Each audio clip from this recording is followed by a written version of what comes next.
Hello বন্ধুরা, সবাই কি করছো? সবাই কেমন আছো? আমি হয়ে গেলাম রেডি, চলে যাচ্ছি বেরু বেরু। তুমি কোথায় যাবে? বেড়াতে যাবে? যাবে না? ঠিক আছে, তুমি যাবে না, আমি একা যাব। তো সবাই ভালো আছো? ভালো আছি। আমরা যাবো বেরু বেরু, রেডি হয়ে গিয়েছি। তো সবাই কি করছো?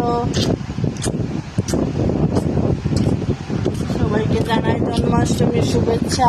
এই যে আমার লাড্ডু গোপাল কি করে, দেখো দেখো দেখো। পিছনের দিকে কেউ দেখবে না, ব্যাকগ্রাউন্ড কেউ দেখবে না,